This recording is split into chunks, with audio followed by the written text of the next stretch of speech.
To continue,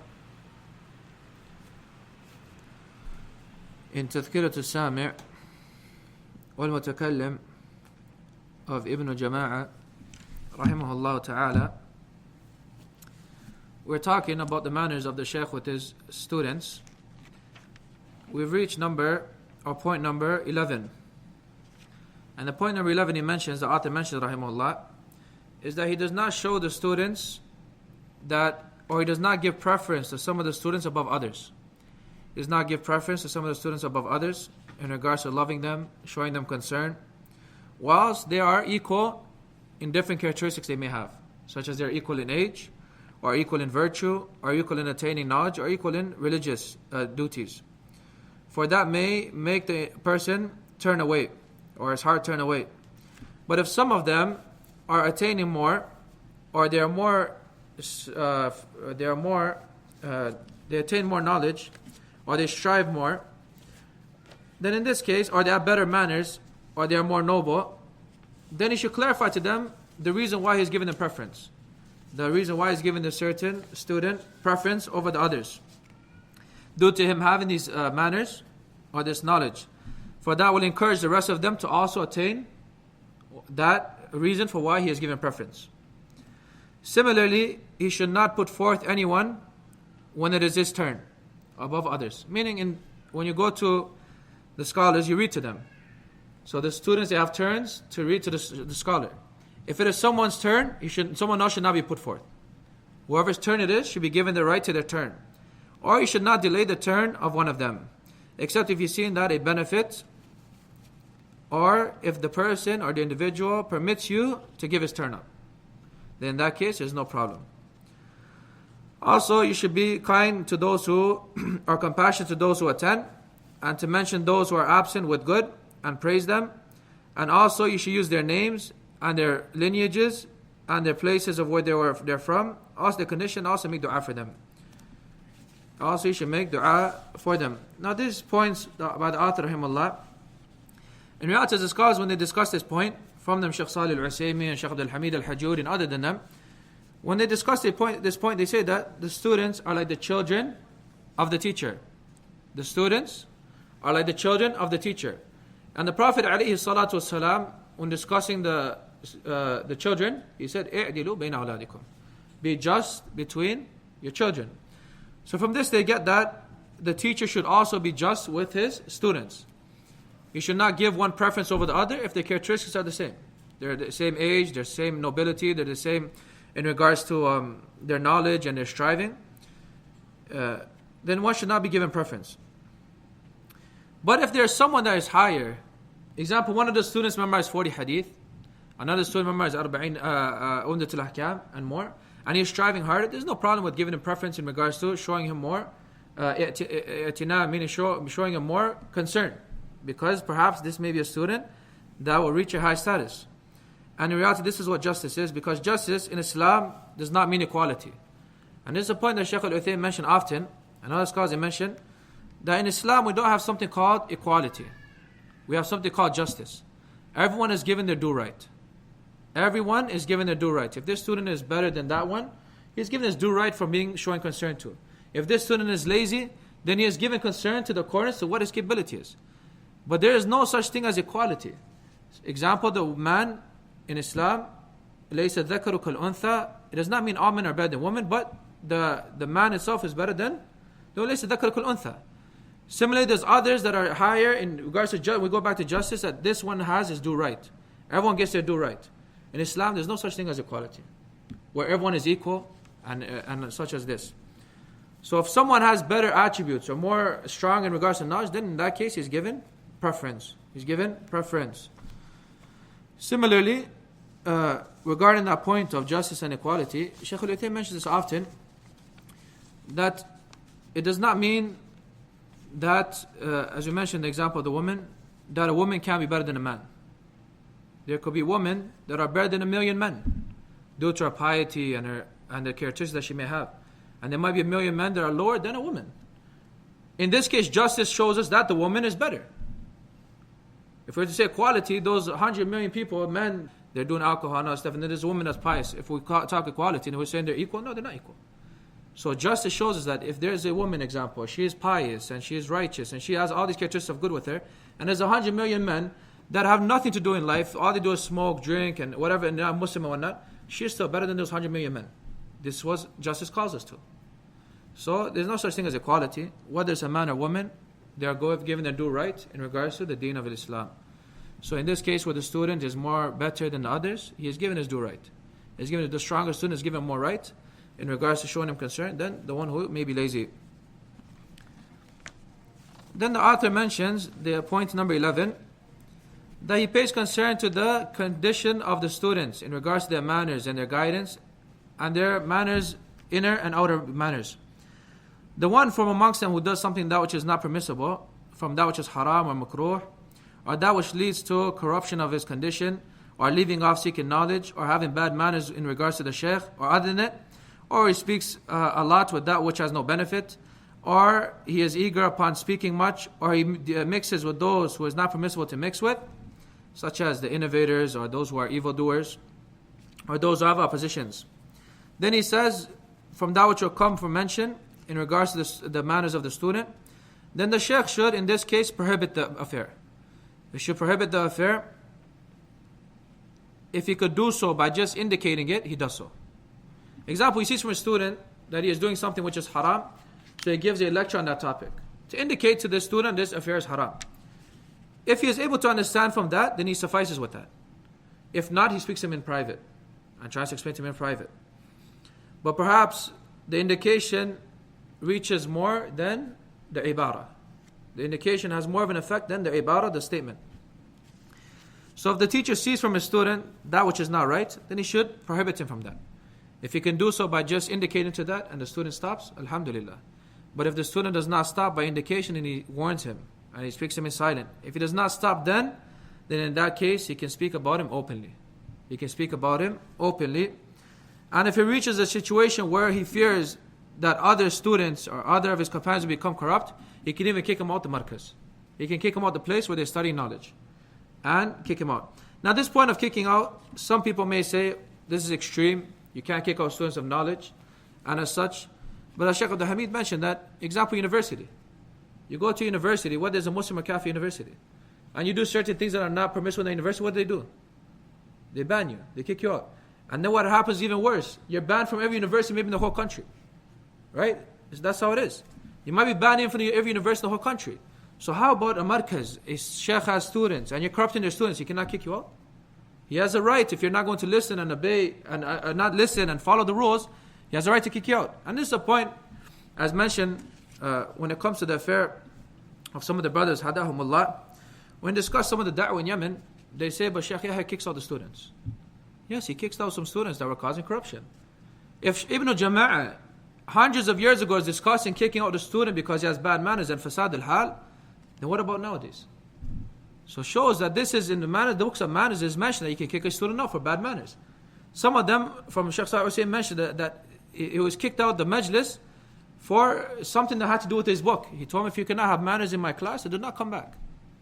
These are the scholars, they do this. If they see from someone that he is not following the rules or honoring knowledge, they kick him out.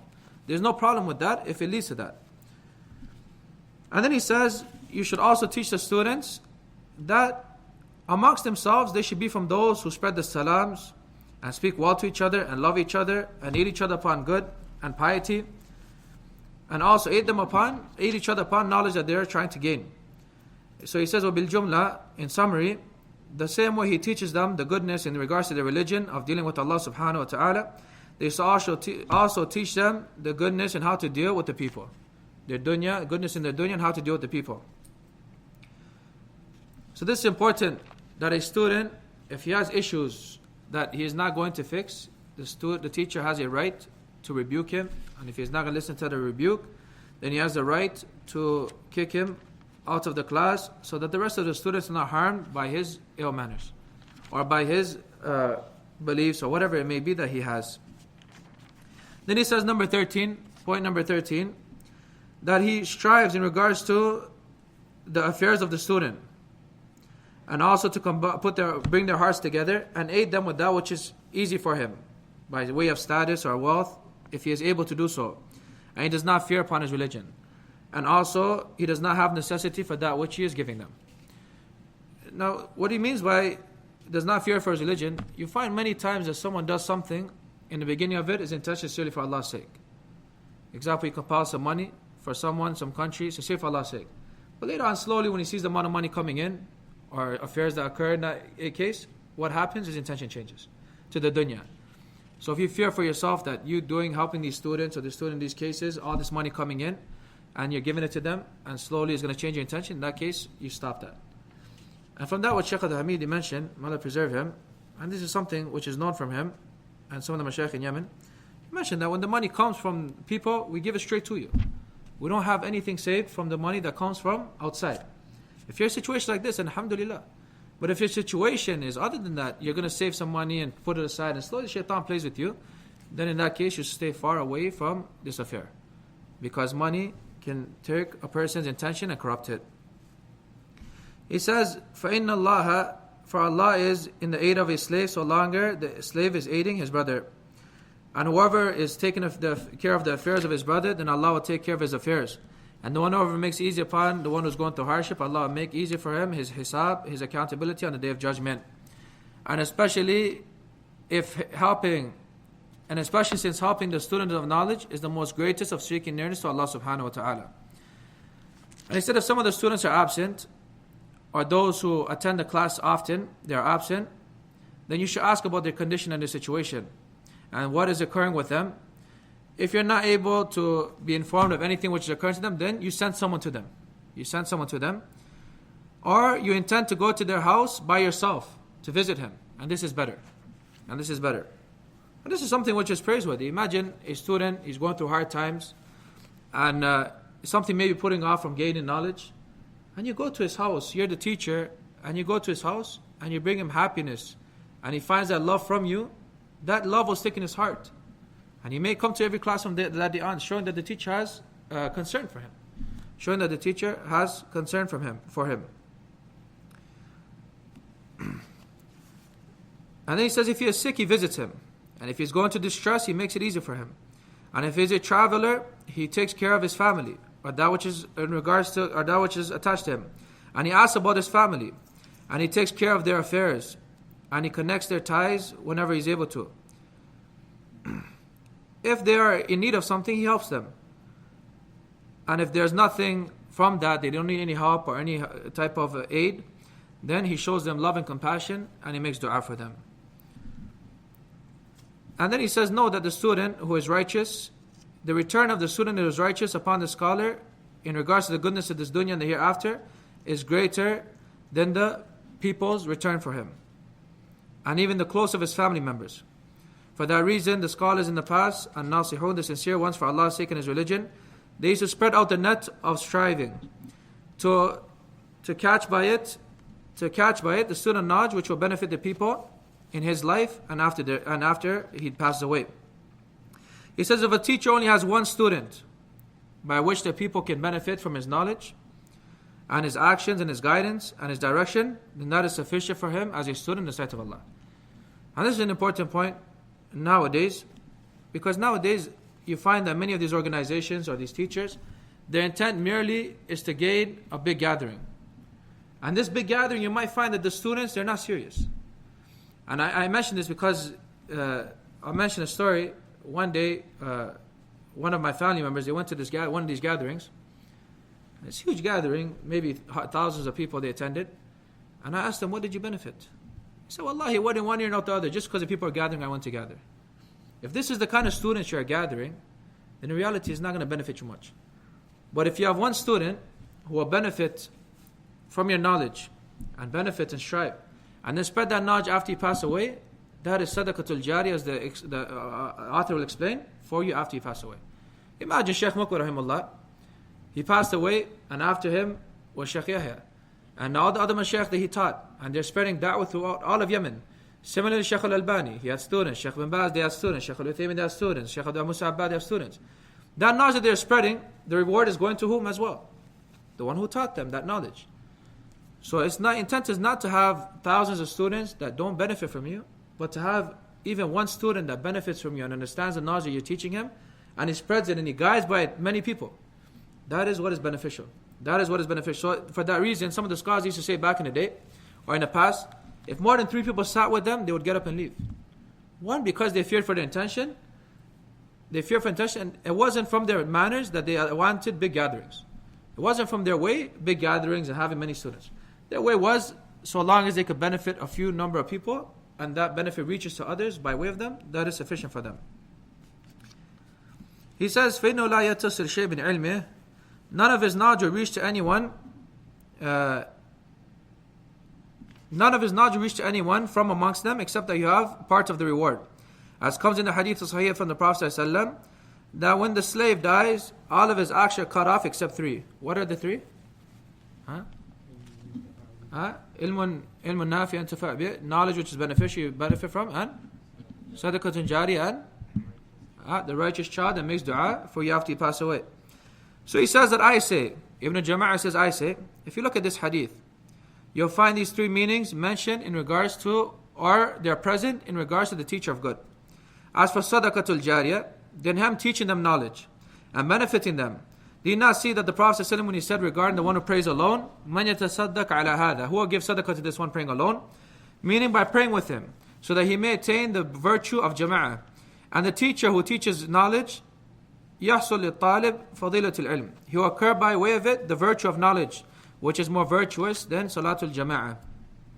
وَيَنَالُ بِهَا شَرَفُ الدُّنْيَا وَالْآخِرَةِ, and he will attain by it the honor of this dunya and the hereafter. As for knowledge which is benefited, but that is something which is apparent, because it is a means of reaching the knowledge to others. So this is sadaqatul jariyah. As for du'a al-salih, lah, then he said that which is known amongst the people of Ahlul Sunnah and the people of knowledge and hadith, that they always make dua for their teacher or the scholars. He said perhaps you might find the whole chain of hadith, he reads the whole chain, he makes dua for every single one in the chain of hadith. And this is something which is zahir or apparent now.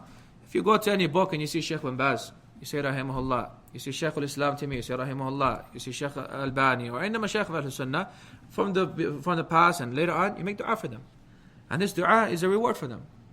And as we mentioned, that the teacher for the student is like a father. So this dua of the righteous is made for them at all times. Another point I want to mention is that this point that he mentioned about going to visit the students or showing the students this kind of love and affection, and knowing the different ways to let the student attain a form of virtue. Example, Shaykh al-Hamidi mentioned that when his family was going to visit Dammaj at the time, he never used to give khutbahs in Dammaj. But when Shaykh realized that his family is coming to Dammaj, he said to him, this week's khutbah is for you. He made him give the khutbah. When he gave the khutbah, the people, they realized, his family members and his whoever came realized that Allah rose his status. And this is something which is honorable. Why? Because the family might be affected by something such as simple as that. They realize that you came from not even knowing any of hadith or any Quran, and now you're giving a khutbah to thousands of students. Subhanallah. They might even tell their kids, now you go and learn, because this is the status he reached. This is the status that he reached. And they mentioned a story that one day a man, his son, he did not want his son to gain knowledge. He was firm on this point, that I did not want your son to gain knowledge. So he got sick one day, and he said that the qadi, the judge of the village came, along with many students that came to visit him. When the father seen the judge and the students come, they said, this is the status you've reached? The judge is visiting you because you're sick? He said, from now on you're getting knowledge. You said, go to the masjid and gain knowledge, you're not stopping knowledge. I remember reading a story of Shaykh Sa'id bin Da'as, rahimahullah, that his family needed him to come back from seeking knowledge, so he went back to his house. And when he went back to his home, he said that he was sitting one day and they were going through some hardship, and the Shaykh at that time was memorizing Riyadh al-Salihin. So he started mentioning hadith after hadith after hadith, that the Prophet said this, Prophet said, in regards to times of hardship. So his dad looked at him, he said, do you memorize all this hadith? He said, yes. He said, my mom gave me her gold ring, and he said, go sell this and go back to getting knowledge. These are stuff that when stuff like this occurs, it not only affects the student, but it affects also those around him. Perhaps those around him may not want to gain knowledge, but when you see from you your status that you gain or attain, or the good that has occurred to you, it might entice them and encourage them to also gain knowledge. So if something like this occurs to a student, where you see, example, some of his family members may be visiting, and he is capable of giving a talk, then you should put him forth. Perhaps it may be a means to his family members being guided. Our family member has reached this status. Before we knew him to be like this, and now he's sitting on a chair teaching. You never know. So for that reason, these kind of books is important when you learn how to deal with your student. How to deal with the students, how to deal with those who are around you. So we ask Allah subhanahu wa ta'ala to make us sincere in our actions. And we'll stop with this inshallah. Subhanakallahumma hamdika ashhadu an la ilaha illa anta astaghfiruka wa atubu ilayk.